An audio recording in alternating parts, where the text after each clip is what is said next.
So, greetings everyone. My name is Iryna Manukovska, and this is Make Innovations Work podcast. And today I have a very special and interesting guest who runs a cultural organization which helps with diversity issues and do enormous works in terms of education, promoting diversity inclusion, and also a very interesting startup behind this, which is called Diversity Atlas. And I will pass my word to Peter so he could introduce himself and his works in these both directions. We have met with Peter and London Tech Show, and it was one of the most amazing speeches I ever heard because there was so much passion, so much energy behind of it, and so much interesting thoughts and ideas. So I would like to invite everyone to join us on board and watch later. And Peter, can you please tell a little bit more what is Diversity Atlas? Why today this diversity inclusion is so important, especially for innovations in tech, and how you related to it? I mean, why you have started to do this? Well, thanks very much, Iryna, for the interest you've taken, and thank you so much for coming up to me after my talk. I mean, there was so much interest at the Big Data AI World Conference in London 5 weeks ago, and I had no idea there was going to be so much interest because I was coming to this whole area of AI, talking about AI and big data in terms of human identity, organizational identity, and the complexity of human identity, and how we need to start to think of human identity in terms of how we disaggregate into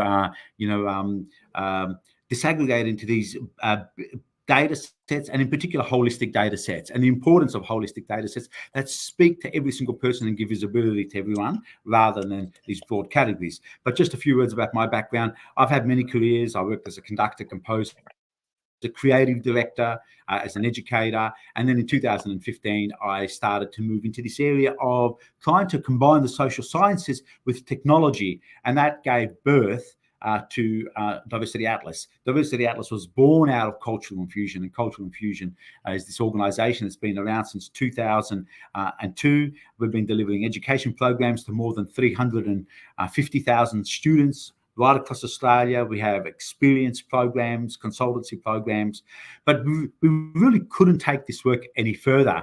And I suppose what really allowed us to create this startup within a Cultural Infusion was really opening up the organisation to diversity of thought, opening up the organisation to how can we start to push the boundaries further with the work that we're doing at the moment. And it was really simple. I was, a simple question was put to me, which was, Peter, just define the word for me diversity, define the word for me cultural diversity. And I went on and on and on about it. But it wasn't until that point that I realized, wait, hang on, I don't think these terms have ever actually been defined from a metrics perspective, have been disaggregated. And we quickly realized that the concept itself, cultural diversity, had been poorly defined. It was analytically neglected, and it was in need of robust understanding. And it was at that point that we started to just put teams together from many different disciplines and subject matter experts together. And that's what started to give, started to create the pathway to creating this SaaS-based platform, Diversity Atlas, which is bringing value to organizations right across the world. So I think the case in point is we know that organizations which are more diverse and more inclusive, and there are thousands of studies out there, they say that, you can be up to 6 times more innovative. But what does that actually look like for an organization? And that's what we wanted to unpack through, the work that we were doing. So I hope that just sort of gives you just a bit of a sense when it comes to innovation, and how innovation really is based on the diversification of ideas. So, and knowledge is based on the diversification of ideas, which means the more different perspectives that you have, more perspectives you have, the more people from different backgrounds, and in particular cultural backgrounds, and not only people who have got expertise in a different area, but people who might not have expertise because they might see the problem in a different way. So what you're ultimately doing is giving yourself many more possibilities, many more data points to be able to solve, challenges. Hence the slogan which I developed, Diversified We Grow, which was the topic of my keynote in London a few weeks ago. Amazing. And a couple of Yeah. thoughts here. So I like the idea that diverse the teams, they're more creative, they're more agile. I mean, in terms of like business perspective, and they basically perform better, just like examples you have given us, because from different cultural background, we are trained to do different things differently. We see problems differently. We see different sets of possible solutions. So by joining this effort, we can do more. And especially today, and when we're talking about, okay, there are like, some robust organizations, so like, I don't know, General Electrics or IKEA or any other big company which serves the market for the last thousands or maybe 100 years. So, and there are startups which are like still blowing, they bring new ideas and fresh perspectives. So on your perspective, from your point of view, so how this diversity and inclusion affect basically the startups' potential, their innovation potential, how good they are for society, for business, for whatever? Well, I didn't define diversity earlier on, and I might just define diversity in terms of what it means for an organization like Cultural Infusion and its brand Diversity Atlas. To us, diversity just means difference. And if it means difference, we can apply a whole range of metrics to that difference, which allows us now to provide a framework to understanding diversity in its entirety. And one of those metrics is the sustainability metric called mutuality. Or representation, which is basically to what extent is an organization reflective of the communities delivering products and services to. So if you want to become a startup, at the end of the day, you need to be thinking of your environment. You need to be thinking of what the challenges are out there in the environment, because if you're not, then you may risk a pretty quick demise. And we see that with a lot of organizations that are not adapting to their community. So, mutuality, this concept of to what extent are you reflecting these communities where you're delivering products and services to, is integral to sustainability. And I often say to organizations that if you want to be innovative, then you need to think of mirroring your community, because if you can do that, that will force you to take this intersectional analysis, this what we call in our organization, this multifactorial analysis, which can start to really inform a whole range of strategies with really great nuance. So yeah, I don't think we understand diversity in its entirety, and I think there needs to be more education. And when it comes to the diversity, equity, and inclusion directors out there, many of these officers were just thrown into these positions, especially after the killing of George Floyd and the rise of the Black Lives Matter movement and the Me Too movement.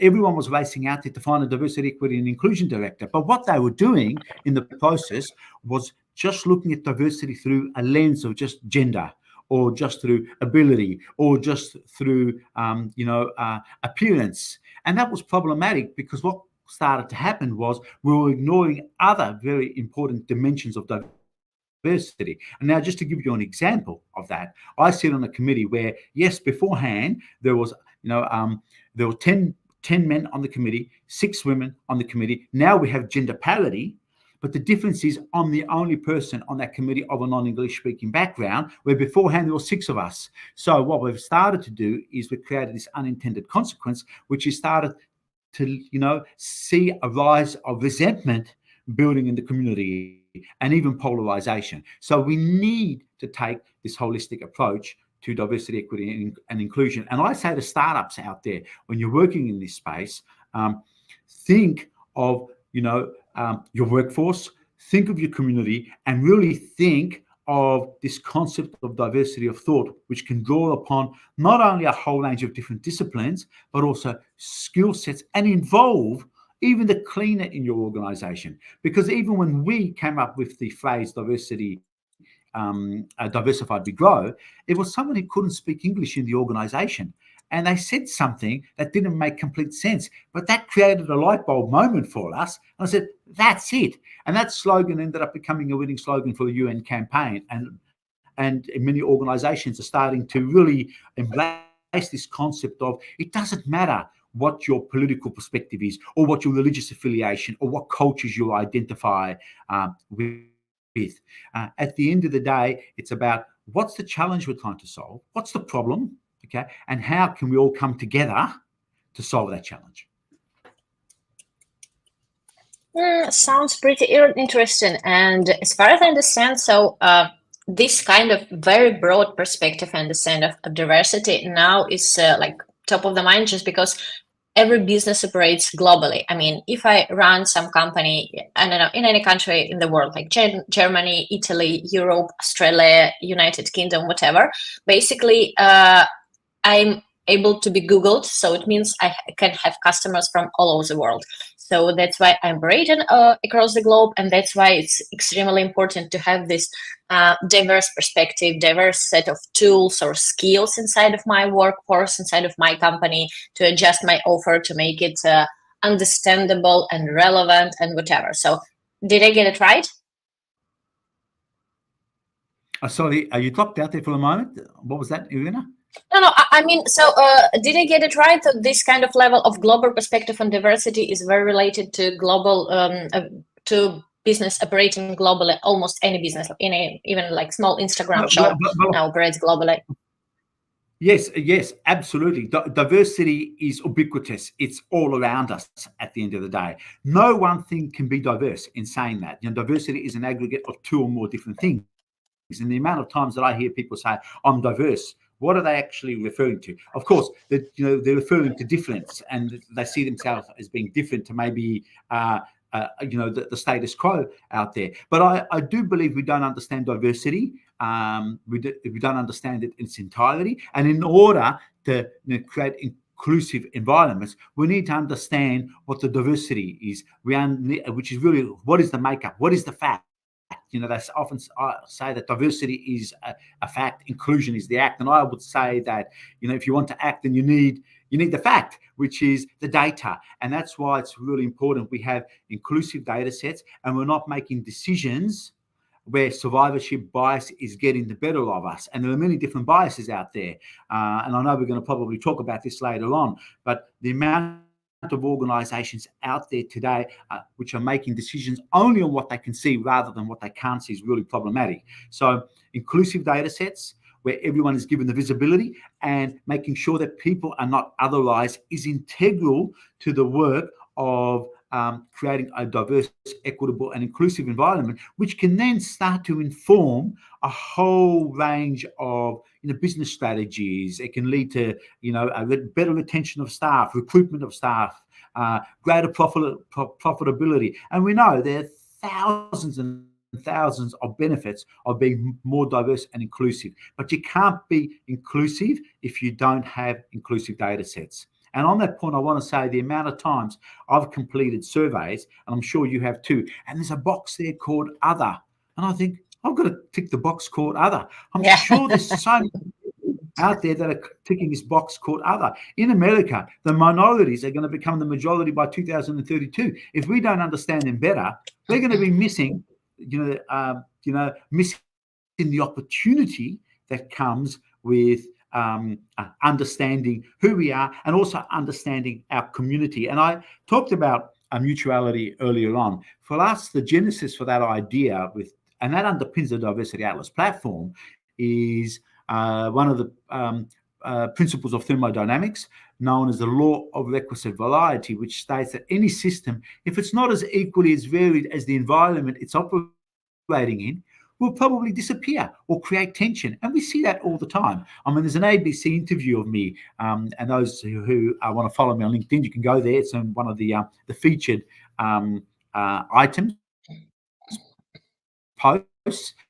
And I basically more or less predicted that our government was going to lose certain seats because it didn't understand this concept of representation and mutuality, because they thought they could just bring someone from one sort of a safe left-wing seat and transport them to another safe left-wing seat and win that seat. And they lost that seat. So, yes, I think we all recognize the value that diversity and inclusion brings, but we don't understand it in its entirety. And that's the work that we've been doing over years and years and years. And in many ways, our platform, Diversity Atlas, is the culmination of work I've been doing in this space since 1988.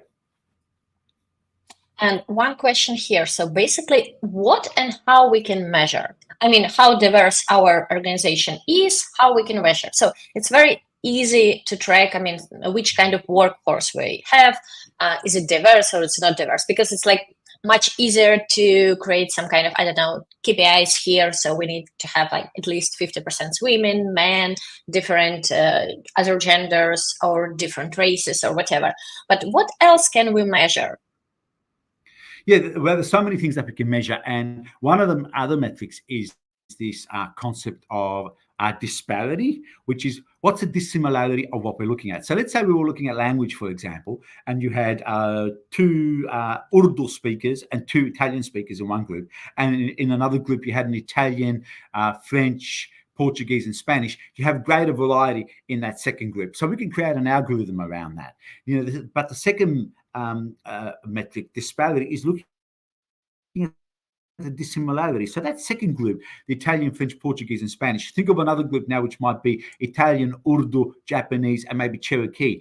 The diversity there would be much greater. And why is that important? Because one's ethno-linguistic background shapes cognitive processes, gives expression and meaning to absolutely everything. And like, someone from a global company said to me recently, she said, well, my identity as a woman is less important to me than my identity as a Hindu.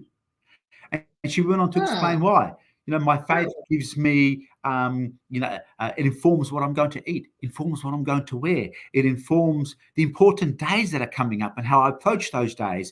It helps me, give expression and meaning to absolutely every encounter and how I make sense of all living things around me. So why do we then ignore something like, secular and non-secular traditions? Because if we have this information, it allows us to deepen our engagement with our workforce. And if we deepen our engagement with our workforce, then we're going to improve their retention. So some organizations that we work with now recognize that the importance of floating days. They've created prayer rooms, they've created wash rooms. They've said, well, we know that this day is really important for you and Christmas is not important for you, so we can trade those days for you. It's about recognizing that what's important to people and acknowledging that. And it could be something as simple as, certain days or in newsletters, and as a way of saying, oh, wow, these people really care about an aspect of my identity that really helps shape how I go about my daily life. So when we talk about measuring, for us, cultural diversity is really important. And so we disaggregated that into 4 distinct areas.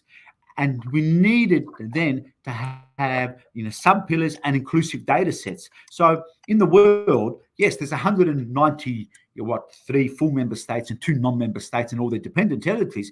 But the globe has got more than 8,500 distinct cultures. There are more than 11,200 languages, speech communities, speech variations.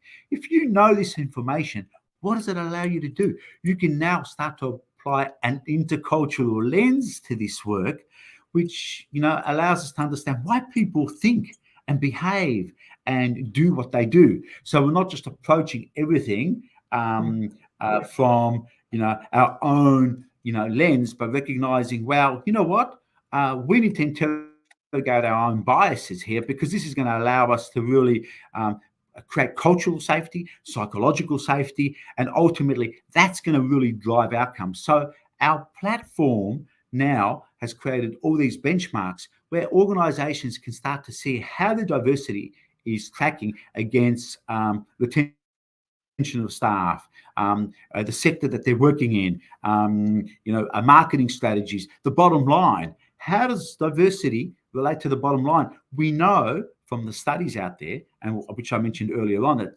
organizations which are more diverse and more inclusive can be 6 times more innovative. But there is a tipping point there. And that tipping point usually is that an organization needs, or a board needs, to have at least 20% women in that board.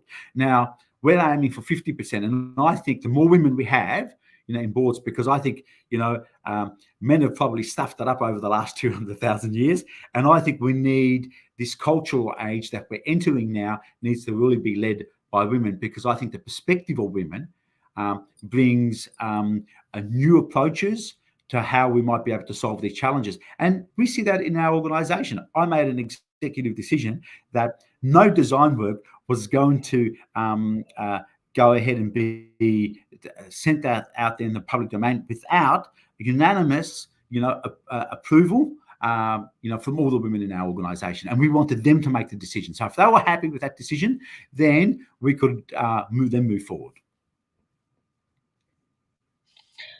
Amazing. I think the very important things here that basically artificial intelligence, the different kind of like AI tools, Gen AI, whatever, and this machine learning models, they could be very powerful here because we have a lot of data. I mean, we can have a lot of data, and we should have a lot of data from different cultural backgrounds if we're talking about like workforce or customers' behavior. And we have powerful tools today to help these data sets to be analyzed properly, so we can like see general patterns and all of this. So, and is it if this a meeting point of this AI and diversity, where AI can empower diversity and make it like really works?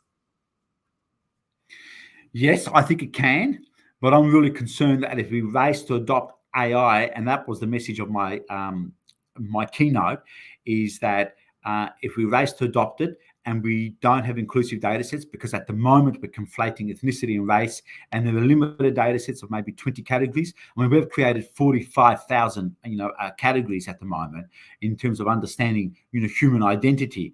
Now, if we just limit it to these 8 categories, that's going to, in my opinion, accelerate polarization, division across the world, and a continuing decline in peace. Now, we saw with the rise of social media and the message that I was trying to get out there, that when social media started to explode in the world, we saw how that gave way to the rise of the Arab Spring. And according to the Global Peace Index, peace has been steadily on decline. The cost of conflict in the world equates to around $17 trillion, according to the Global Peace Index, and 75% of that conflict that we have in the world has a cultural dimension. So we really need to understand culture a lot better. And of course, the danger really is that we haven't yet, in this, what I describe as this super diverse age, this age where time and space have been compressed, especially since the advent of the World Wide Web. Thanks to Tim Berners-Lee, he gave us the World Wide Web in that year, the same year that the Berlin Wall collapsed, and everyone said that's going to be the end of history as we know it, and we're all going to live in harmony and peace and hug each other. And it was also the year that Kimberly Crenshaw came up with her intersectionality theory. But what we've really experienced is, yes, economic globalization and globalization of trade and even science to a large extent, but we haven't experienced globalization of values and ethics. So the ability to relate to each other is going to become more important than ever. And this is where I see technology really beginning to enable over a period of time, and we're going to require patience here to really start to foster this concept of intercultural understanding as this core value and key competency of what it means to be a global citizen today. I think it sounds like there is still a lot of job to be done, because basically when we came from different cultural backgrounds and we have conflict, so we're trained to perceive this conflict only through our cultural experience, our historical experience. I mean, what we have inherited from our parents, grandparents, and so on, so on. So, and basically it doesn't help us to understand each other. But in terms of culture, it seems like culture is, if we can say that culture is a language, in this case, we're speaking a little bit different languages, so we need some kind of this translation between cultures, as we need translation between languages to understand better each other and to create something in common and actually create this globalization of ethics and all of this. Yeah, absolutely. So the language models were developed in English, and of course that is already giving this sort of inherent bias to all those who have an affinity to English culture. So if we look at the word love, for example, in my culture, when I think of the word love, I think, well, what kind of love are you talking about? Because in Greek culture, they have many different types of love. And in other cultures, they have many different types of love. So when someone says love is love, I think, well, that's really oversimplifying this concept, because in many other cultures, they understand love in different ways. If you go to Thailand, they have 80 different types of smiles. So what type of smile are you talking about at the end of the day? So I think this is where AI is going to have to do a lot more work, across cultures, to really be able to capture this nuance. Otherwise, people are going to start to feel left out. There's going to be misunderstandings, and there's going to be a huge favoritism to those who are thinking like someone who comes from an English background.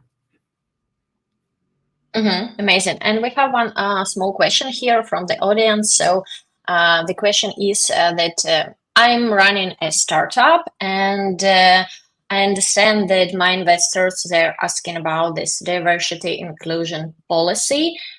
What should I do here to make them, to actually secure my investments, to show that I pay attention to diversity inclusion in the right way? So how can I show them this diversity inclusion results? Well, and this is why we developed Diversity Atlas out there, because it just takes a data-driven approach, and really just it's about organizations being able to really first express an intent and a commitment to really wanting to make a difference. So you can't manage what you what you can't measure. So that baseline data is really important. And I would be saying to every single startup out there, really have those conversations with your stakeholders and ask them what they would like to see as well. Because, a lot of stakeholders say, we want you to make a commitment to the ESGs out there and how they feed into the sustainable development goals. But they probably don't know. And I would say to all the startups out there, depending on what size they are, to reach out to an organization like us or to other organizations out there. But I'd also ask them to develop a diversity, equity, and inclusion policy, which really, at its basis, has data to allow it to be able to really develop a whole range of benchmarks. And what I want to make clear to everyone out there is this work is highly sophisticated. It's incremental, and it requires patience. You don't just click your fingers and get there overnight. I talked about this concept of mutuality. Culture is not static. It's evolving all the time around us. So organizations need to be able to reflect their communities. So it's about them going out there, developing even if a basic policy initially, and then really being able to embed it into the whole D&I of the organization. But when they're coming up with innovation, are the committees that they're putting together, are they reflecting the community? So I would be saying that to a startup, because if you do that, that's going to really help you come up with greater ways to solve those challenges and get to those challenges at the end of the day. And this is why, investors are making investments in startups, because they recognize they have an innovative solution that's going to create disruption, in the marketplace. I think it's very important to choose what you stand for, basically, because it's like sustainability goals. There are 12 of them, and not every company can contribute 17. equally. 17. Oh, I apologize. And not every company can contribute equally to each of those. So basically, if you have chosen those or could be part of your business and focus on them and track them, so basically it will give results. And we have one more question in one of his. In one of his. Yeah, in relation to the Sustainable Development Goals, that's right. Some of the Sustainable Development Goals speak to diversity more than others. But at the end of the day, we mustn't forget that every setting is made up of people. And when we understand our people better, then we can deepen our engagement with those people and allow each of those different settings of understanding our people to better meet each of those goals. So we need to become more people-centric. It's not about focusing on the bottom line, because if you focus more on your people, that's going to help you achieve all your business goals, as well as all your social and environmental goals that you've established. Absolutely. And we have one more question. In one of his TED Talks, Brené Brown mentioned that maybe stories are data with a soul. So, what role do stories and lived experience play in your data approach to diversity, equity, and inclusion in the workplace? Can I see that question? Sorry, I'm getting some cut out there. Is there somewhere where I can see that question? Could you repeat that again? Because you dropped out for a couple of Yeah, seconds there. sure. Sorry. It's just because we're on different part of the planet. So in one of her TED Talks, Brené Brown mentioned that maybe stories are data with a soul. So what role do stories and lived experience play in your data approach to diversity, equity, and inclusion in the workplace? It's more philosophical Oh, one, I think. yeah, absolutely. And I haven't seen the talk by Brendan. I'll look it up. I'm Brené really Brown, interested in. she talks about vulnerability. She's like vulnerability queen. Yeah. Okay. So wonderful, because one of our core values in our organisation is vulnerability, and Amazing. vulnerability is really important because we're all vulnerable at the end of the day. We can't know absolutely everything, and the more I learn, I find that I'm being drawn to this concept of nothingness. And I'm finding that quite liberating, because I often say to my team, well, I don't know what the answer is. And it's really good to be able to express that early on, because when you do that, then people want to support you during that process. But if you're not expressing vulnerability, then you start to feign that you know absolutely everything, and that starts to create this sort of cascading effect of fear, and it starts to lead to disengagement in an organization. So I would say, to the person that's asked that question, that I've only scraped the surface of this area at the moment. And for us, diversity, equity, and inclusion from a data perspective is still an iterative process. I'm learning on a daily basis, but I do know the importance of lived experience is very important. But we also need competency as well.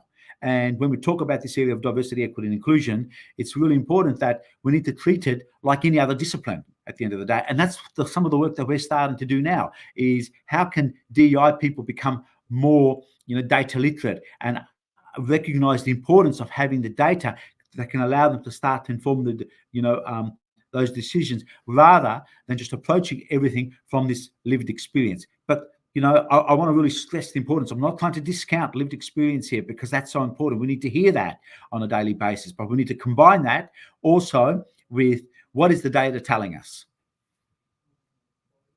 So basically, we need to collect this lived experience somehow, analyze it somehow, make some kind of like structure and decision making on top of that. So it's not like a lived experience in sake of lived experience.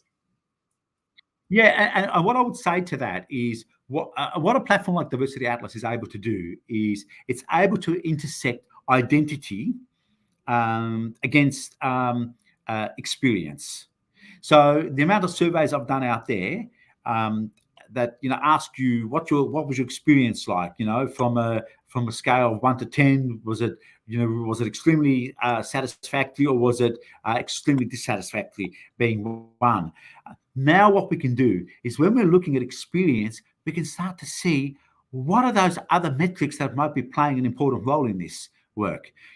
Is it someone's particular cultural background? Is it their what aspect of their lived experience? Is it are they? And that's really important, because that can start to allow us to understand how equity might be playing out in an organization, or how unconscious bias or discrimination or systemic discrimination might be playing out in an organization. And some organizations might not be aware of that. So I think this is really, really important, that we're able to really bring together experience with data around identity. We can say now with 90% confidence, from having surveyed hundreds of thousands of people in the US, Australia, and the UK, that someone who doesn't want to answer a certain question is usually someone from a Caucasian background, over the age of 30, and doesn't have a disability.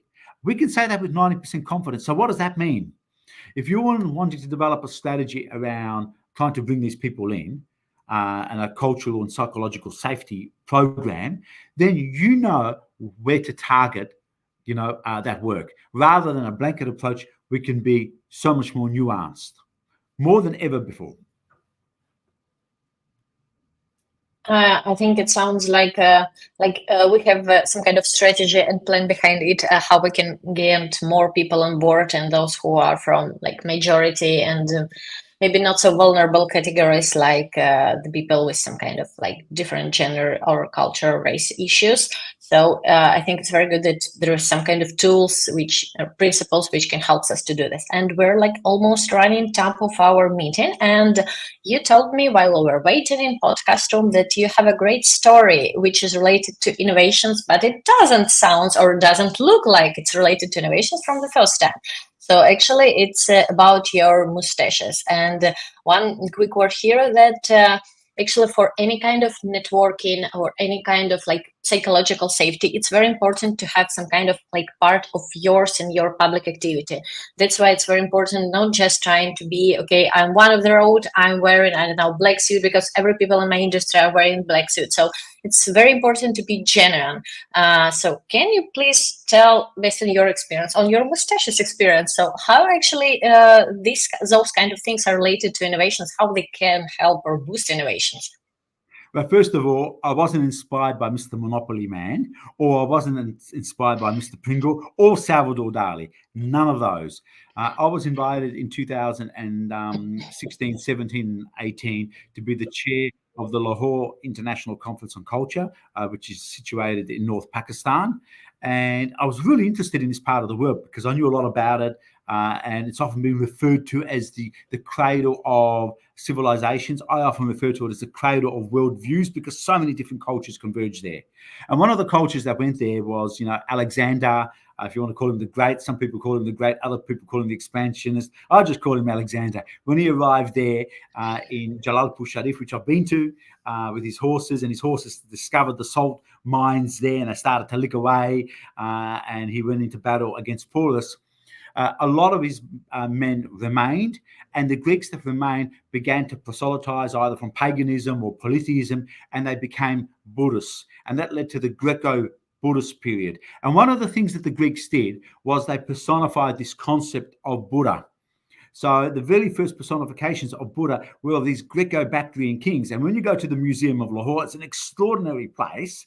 It has these Greco-Buddhist statues, and they all had these moustaches there, and I thought, that's it, I want to grow a moustache there. But I want to just say something. The Museum of Lahore is an extraordinary part of the world because it's got the very first bilingual coin. Now, this bilingual coin goes back 2,000 years. I mean, what does that tell you about how we might be able to create new settings that can synthesize what might be incommensurable cultural differences? So on that point, I want to say that this concept of inclusion is a concept that goes back many thousands of years ago. And if we want to look to the future, sometimes we need to look to the past because the answers are there. Civilizations have come and gone, and they're going to come and go again and again. And our role as modern day humans is to make sure, humanity doesn't experience a rapid demise or the demise full stop. So we need to really find ways to build bridges of understanding, and that's going to require compromise from both sides, and we all need to move towards the center. So yes, the moustache was inspired by the Museum of Lahore. It's one of the great museums in the world, and one of the reasons why is because every object in the Museum of Lahore is from the region of Lahore. It's not like other museums of the world that if you were to take out all the objects in that museum, there'd be nothing left. So it's an extraordinary place, and it's a place that I recommend everyone goes and visits. They're doing a lot of work in the transgender space. In the last elections, there were 17 transgender politicians in Pakistan that stood for the federal election. So there's a lot of great work that's happening. But of course, it's got a huge population. That's, I think, 250, 300 million people. And of course, there are going to be problems in this part of the world. So if it's not on your bucket list of places to visit, go and visit Lahore and the surrounding regions. Thank you. Oh, thank you so much. And one quick thought here as well. I think one of the very easy to understand experience of this diversity and inclusion stuff is related to immigration. So everyone who had immigrated to different country, I mean, for study, for travel, for work, but for a long lasting period.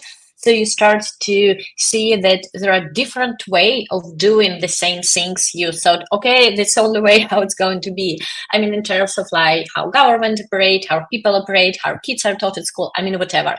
And if you really can be open-minded and try to learn from this experience, it makes you richer, not in terms of money, but in terms of skill set you own and abilities of your brain. But if you're trained to focus, okay, there is only one true way of doing things like my mom did and the mother of my mom and all my ancestors, it's not going to work. So I encourage everyone, try to find this broader perspective when you travel, when you talk to other people. So learn more about them to see how you can improve yourself and what you're doing on a regular basis. Absolutely, Iryna. And also, I think what's very important that we don't equate where someone comes from, what country they come from, with the cultural hegemony of that place. Because there's only, there's 100 and 250 member United Nations and independent territories in the world, or whatever that number is, somewhere around that. But there's another 8,500 cultures. If you go to Myanmar, for example, there's 135 distinct cultures and there's 110 languages. Before Europeans came to Australia, there was an estimated 700 languages and dialects and speech communities in this part of the world. Today, there are only 50 of those languages left and 15 of those that are being taught to the younger generation. And we often see Indigenous people as being just this monolith, when in actual fact, they're a collection of many different ethno-linguistic people groups. And each of those groups has a different way of seeing the world. So building this competency and this fluidity to allow you to be able to navigate your way through the world is going to make your life not only richer, but it's going to allow you to flourish in so many ways. And I love traveling. My surname Mousaferiadis was a name that was given to my grandfather, and it literally means, in over 1,100 languages and speech communities, it means the traveler or the visitor. And I spend 4 to 5 minutes a year traveling. Some years more than 4 to 5 months a year traveling each year. So I live to travel. I must have the wanderlust gene in me. I don't know. I can't sit still for too long. I want to just get up and move again. And I'm learning all the time. And just as I think I've understood a lot about culture, I'm always having to reset my lens. And that's what happened when I went to Pakistan for the very first time. Yeah, thank you. Traveling and absorbing these different perspectives and cultures is very important. It makes us more open and more innovative in all senses. I mean, it's not only related to technology, but basically how we can do things more effectively. And even in terms of philosophy, psychology, we all have this different background based on our cultures. And I think it's a very powerful tool to exchange these ideas. So basically, we're running out of time, and I would like to make great thanks and round of silent applauses to Peter for bringing this perspective of inclusion and diversity and how it's related to our daily life and how it's related to business growth and startup growth. So thank you, Peter, for joining me, and everyone for your questions, watching us live or watching us later in the record. So join next sessions of podcast. And Peter, one more time, thank you so much. I encourage everyone to start to use Diversity Atlas. So they have incredible tool and incredible posts, so you can promote and educate your own community and your own business and stakeholders why diversity and inclusions really matters and how they affect your business. Thank you very much, Iryna, and thank you to all the listeners out there. And just one final thought, just like biodiversity is essential for sustaining the environment, cultural diversity is essential for sustaining humanity. Incredible. Thank you so much. Thank you. Okay, bye.